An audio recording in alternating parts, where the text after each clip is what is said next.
un appel aux armes. Dans le contexte international tendu avec la guerre aux portes de l'Europe, un nouveau service militaire est mis en place en France. Jacques Chirac avait mis fin à la conscription, c'était en 1997, près de 30 ans plus tard. Elle fait donc son grand retour en quelque sorte, différemment bien sûr. Renforcer l'armée, est-ce une nécessité dans ce contexte international troublé dont on parle depuis le début de ce 16-18 ? Avant d'en parler avec nos invités, quelles sont exactement les modalités? On voit ça avec vous, Alexis Vallée. Eh bien écoutez, si vous êtes intéressé, vous avez la possibilité déjà de vous inscrire en ligne sur les sites du ministère de l'armée sur l'armée de terre, la marine ou l'armée de l'air. Vous avez aussi la possibilité d'appeler un numéro vert qui sera disponible et communiqué à partir de demain. Et enfin, lors de la journée de défense et de citoyenneté que l'on fait entre 16 et 18 ans, à ce moment-là, vous pourrez déposer un dossier. À ce moment-là, vous pourrez suivre votre dossier le temps du traitement sur cette application Défense Plus qui est disponible sur tous les smartphones et également en ligne sur Internet. Alors, quelles sont les règles ? Il faut savoir déjà que ce service militaire aura une durée de 10 mois, dont 1 mois de formation initiale. Vous devrez avoir entre 18 et 25 ans. Sachez que c'est pour les hommes et pour les femmes, c'est mixte. Uniquement sur le territoire national, en métropole et dans les Outre-mer, vous n'irez pas à l'étranger ni sur des terrains de conflit. Enfin, vous aurez une solde, le salaire en termes militaires de 800 € bruts par mois, mais vous serez hébergé et nourri. Et enfin, si vous souhaitez reprendre des études, après avoir fait ce service militaire, vous pourrez, parce qu'il est intégré dans le système de Parcoursup et également si vous souhaitez faire une année de césure, ce qui permettra de reprendre facilement des études par la suite.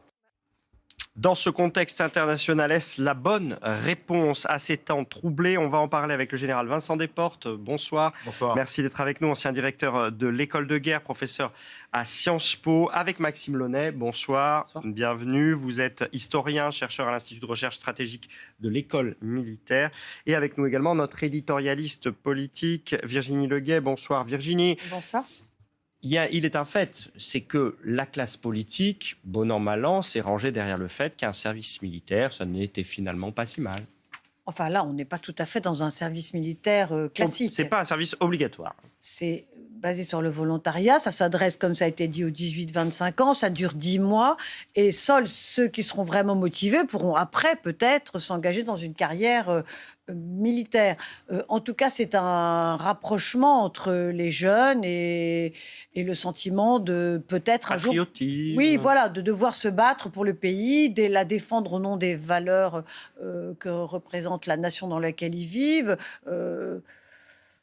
C'est une tentative nouvelle d'Emmanuel Macron après ce qu'on doit quand même appeler l'échec de son service national universel qui, là, s'adressait aux lycéens et qui consistait à une familiarisation pendant un certain nombre de jours avec ce que c'était que la chose militaire. Là, on est un peu dans l'étape d'après. Est-ce que c'est une étape suffisante? Les chiffres sont là. On espère rallier 3 000 jeunes en 2026, 10 000 en 2030, 50 000 en 2037. Donc, il y a une montée en puissance. Mais enfin, on est loin d'une conscription obligatoire. C'est une tentative peut-être utile, mais somme toute assez modeste. Alors, on va demander à nos invités. Général Desportes, bonne ou mauvaise idée, ce service militaire volontaire? La France n'a pas le choix. Elle n'a pas le choix, comme les autres pays. Nous sommes revenus à la normalité historique où les rapports de force, l'emportent sur le droit international. Et donc, si vous voulez survivre dans ce monde de prédateurs, d'empires qui se remettent à progresser, il faut juste être fort. Ce que n'est pas l'Europe aujourd'hui militairement, en particulier sans les États-Unis. Donc, l'Europe doit se renforcer militairement et chacun des pays doit se renforcer militairement, ce qui nécessite une augmentation en volume, puisqu'une des caractéristiques des armées européennes, c'est de n'être pas des armées de masse, mais des petites armées de haute technologie, ce qui ne convient pas à la guerre que nous pourrions avoir à faire et que nous devons empêcher. Et donc, il faut augmenter la masse. Or, pour augmenter la masse, il faut de la ressource humaine. Or, cette ressource humaine, nous ne pouvons pas la trouver chez les professionnels, puisque nous sommes à la limite des volumes que nous pouvons recruter. C'est-à-dire ? C'est-à-dire qu'il y a plus de vocation ou on n'a plus d'argent pour les payer? Non, Je cherche la limite. Si vous voulez, d'abord, les entreprises, chacun, nous tapons dans la même frange de population qui n'est pas absolument gigantesque. Les jeunes actifs, quoi. C'est les jeunes, c'est les jeunes entre 18, 23, 24 ans, et qui n'ont pas tous ces Polytechniques, sinon ils ne viendraient pas là, on voit bien, donc c'est des gens d'un certain niveau. Et donc, on est beaucoup de recruteurs. Nous sommes le plus gros recruteur en France. Les armées recrutent, on contrôle, mais 30 000 militaires tous les ans, ce qui représente une ponction très importante dans cette classe d'âge. Si on veut recruter à un bon niveau, on ne peut pas, évidemment, je suis désolé de le dire, mais s'il s'agit de soldats, on ne peut pas recruter les cul-de-jatte et les bras cassés. Il s'agit de gens capables de porter des armes et de combattre si besoin était. Donc il faut un certain niveau. Il faudrait normalement 2 candidats pour 1 recruté. Nous sommes descendus à 1,3, 1,2 candidats pour 1 recruté. On ne peut pas aller plus bas. Donc il faut trouver par un autre moyen de la masse humaine. Je rajouterai que, comme le disait l'excellent Thucydide, ça ne sont pas les bateaux, ça ne sont pas les remparts qui font la force de la nation, ce sont ces bateaux et ces remparts et la volonté des peuples, des populations. Et donc, il faut petit à petit arriver à recréer cet esprit de défense qui est absolument nécessaire. Et ce service est un des moyens, petit à petit, de repropager la conscience de cette nécessité de défendre le trésor dans lequel nous vivons aujourd'hui, qui s'appelle la civilisation européenne. Maxime Launay, est-ce que vous partagez cette vision? Est-ce que ce service militaire volontaire, c'est la bonne réponse aujourd'hui? Sachant que vous êtes historien, je viendrai ensuite à la question qui suit, c'est-à-dire, est-ce qu'on n'a pas finalement beaucoup évolué sur cette question du service militaire, nos dirigeants, l'opinion publique aussi? Alors, ce qui est certain, c'est qu'il y a effectivement un vieillissement de la population aujourd'hui. C'est un constat d'ailleurs qu'on fait à l'échelle européenne.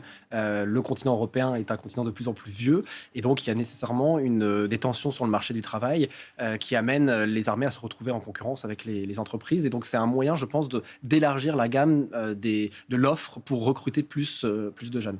Ensuite, sur une dimension plus historique, c'est assez intéressant de voir effectivement la trajectoire parce que le service national, tel qu'il s'appelait et qu'il était effectivement obligatoire et universel pour les hommes tout au long du XXe siècle, est devenu de moins en moins consensuel lorsqu'il a été suspendu, puisque c'était le terme exact, en 1997. Par un président de droite, oui. qui n'était pas un antimilitariste primaire, enfin, on n'était pas du tout là-dedans. Mais rappelons que la décision a été annoncée par Jacques Chirac, mais votée par la gauche plurielle et mise en œuvre par le gouvernement de Lionel Jospin. Donc il y avait un consensus dans les partis de gouvernement. Or, ensuite, pendant les 25 années qui ont suivi, il y a eu un sentiment de vide qui s'est créé à la fois du côté des élites politiques, militaires, qui ont essayé de trouver d'autres modalités d'encadrement de la jeunesse. Ça a été le service civique à un moment, il y a eu le SNU, on en a parlé à l'instant.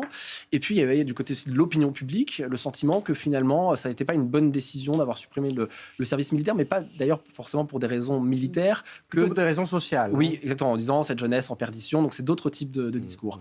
Et donc, en fait, ce qu'on voit, c'est que c'est le contexte stratégique qui a ramené un véritable service militaire. De la même manière que dans les années 90, c'est aussi le contexte stratégique de l'époque, avec la fin de la guerre froide qui avait poussé à la suspension du service militaire. Avant d'en venir au contexte international très tendu, Virginie Legay, effectivement, on voit que nos politiques ont évolué sur la question à différentes périodes. Alors, ils suivent évidemment ce qui se passe dans le monde, etc. Mais il y a aussi cette dimension sociale. C'est-à-dire qu'à un moment donné, on a entendu des politiques, de certains bords au moins, dire qu'il faut remettre du service militaire parce que notre jeunesse est en perte de repères, en perte de valeur. Et cette formation, ce creuset républicain, comme on a dit beaucoup, n'existe plus aujourd'hui. Et il manque à notre société française. Ça existe aussi, ça? Oui, ça existera sans doute. Est-ce que c'est à cette population-là que s'adresse ce service militaire volontaire ou est-ce que c'est à une population qui insérera ça dans un parcours d'études? Ça a été dit tout à l'heure, mais on peut insérer cette année dans Parcoursup, c'est-à-dire qu'on peut arrêter ou ne pas commencer ses études, les décaler d'un an ou les interrompre un an. Oui, c'est pas une année de perdu. Enfin, voilà. C'est moins une année de perdu que ça n'a pu l'être par le passé. Ça, c'est très important. Donc, est-ce que ça s'adresse à cette population-là, c'est-à-dire une population qui fait des études, ou à une population qui est un peu perdue et qui ne sait pas quoi faire et qui va se dire pourquoi pas aller dans cette direction? moi, il me semble que pour cela, il aurait fallu aussi un vrai discours, une vraie pédagogie, une vraie préparation des esprits. Mais ça fait des années qu'on n'entend plus parler de ce que c'est que la patrie, ce que c'est que défendre la patrie, ce que c'est que le sentiment d'appartenance à son pays. Qui tient ce discours aujourd'hui, ni hier. Ça fait 20 ans qu'on n'entend plus rien. Donc ça va probablement manquer pour entraîner les jeunes à justement donner un sens à leur vie de ce côté-là. Justement, certaines de nos équipes sont allées interviewer des jeunes potentiellement concernés par ce service volontaire, ce service militaire volontaire. Je vous propose de les écouter, vous réagirez derrière. Sur 10 mois, vu que c'est assez long, ça peut me donner des valeurs qui sont importantes. Ça pourrait m'intéresser parce que ce serait découvrir de nouvelles choses. Aussi, donc aider la France, ça pourrait être quelque chose d'intéressant aussi. J'aimerais bien le faire parce que les côtés sportifs, ça me parle énormément. J'avoue que moi, non. Pourquoi ? Parce que j'ai d'autres projets dans la vie. S'il y en avait un obligatoire, j'irais sans trop rechigner parce que si tout le monde y va, voilà, il faut quand même se soutenir et faire une unité. Mais sinon, volontaire, je sais pas si j'irai. Gérald Desportes, on sent bien que c'est pas simple pour cette jeunesse qui est face à une nouvelle proposition, qui de surcroît reste une proposition de volontariat, donc n'est pas du tout obligatoire. On a bien compris que vous, les militaires, vous étiez plutôt favorables, en grande majorité, à ce retour du service militaire, même s'il est volontaire. Est-ce que vous croyez que les jeunes générations sont sensibles à ce message ? Alors, nous, on n'y croit pas particulièrement. On sait qu'il n'y a pas d'autre solution. Donc, il faut le faire. Donc, vous y croyez. Comment ? Donc, vous y croyez, peu ou prou. Mais c'est nécessaire. Oui, donc, on le fera fonctionner. Vous savez, un militaire, c'est simple. Un problème, une solution. Et là, il n'y a pas d'autre solution que ça. Oui. Et puis, alors, moi, j'ai commandé des soldats appelés et des soldats engagés. J'ai préparé la guerre froide en Allemagne pendant 10 ans. Et on avait des soldats appelés qui étaient de très, très bons soldats. Et à la fin du service national, le service national durait 10 mois. 2 mois de formation, 8 mois. Ils étaient très bons.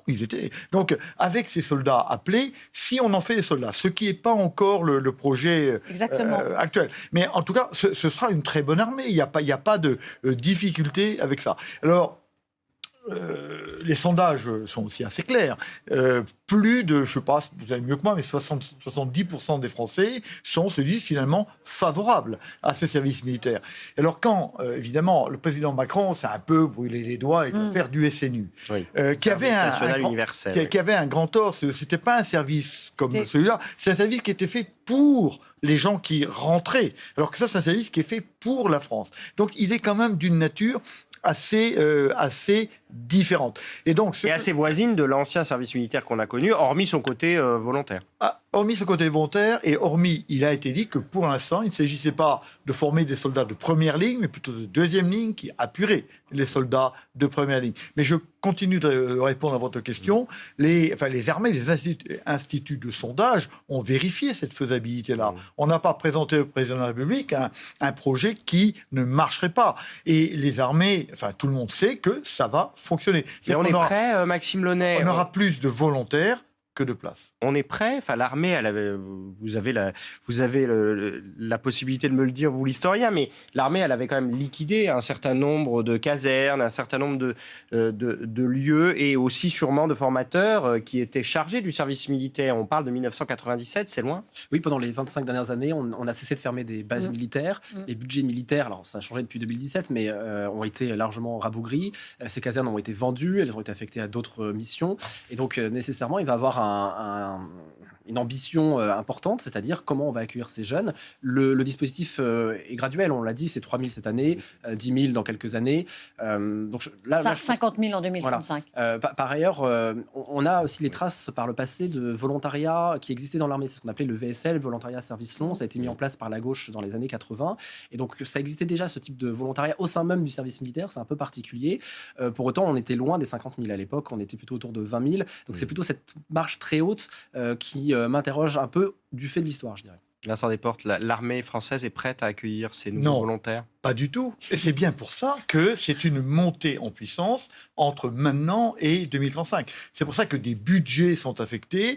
Le budget global, je crois, c'est 5 milliards, je parle sous votre contrôle. Parce qu'on a des casernes à reconstruire. C'est-à-dire, dans un premier temps, on a suffisamment de lits libres, pour prendre une expression simple, pour accueillir, en particulier cette année, l'année suivante. Ensuite, il va falloir effectivement bâtir. C'est un plan complet qui est prêt et qui fonctionnera. oui, vous avez raison, il faudra qu'il y ait recruté aussi des cadres pour encadrer, forcément. Mais tout ça fait partie d'un plan cohérent qui a été pensé et qui n'a aucune raison de ne pas fonctionner.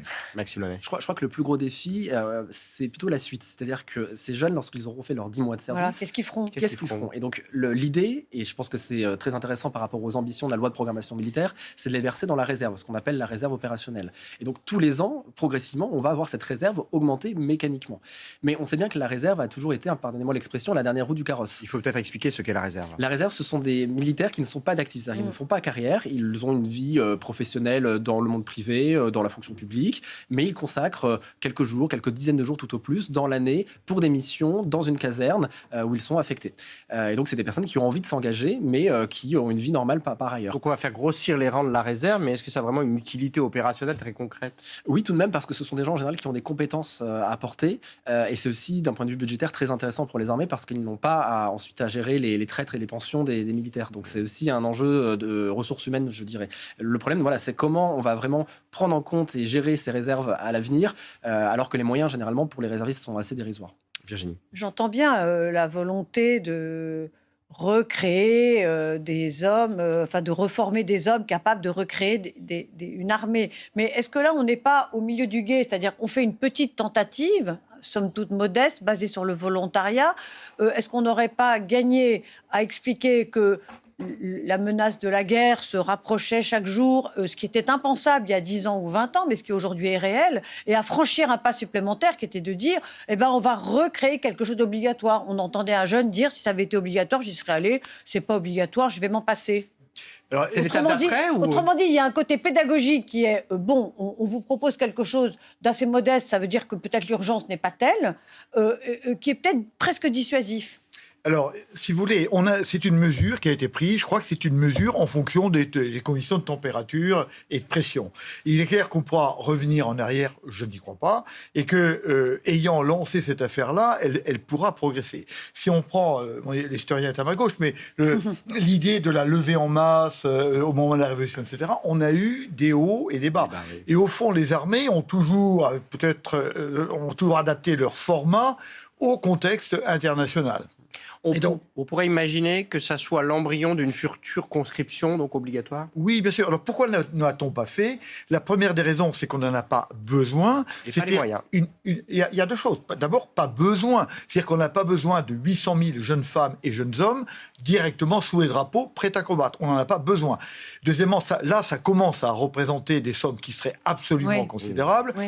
Donc on n'a pas les besoins budgétaires et on n'a évidemment pas les besoins, vous l'avez dit tout à l'heure, en termes de casernement. Et puis, je dirais, dernier point, nous dormons depuis 4 générations en nous disant la guerre, ça n'existe pas. La guerre, c'est fini. La guerre, c'est fini. Et donc, je crois que si le réveil est trop brutal, donc petit à petit, je crois qu'il y a, vous l'avez dit, madame, un rôle pédagogique en disant, on y revient, en habituant les citoyens français au fait qu'il va falloir défendre leur propre liberté.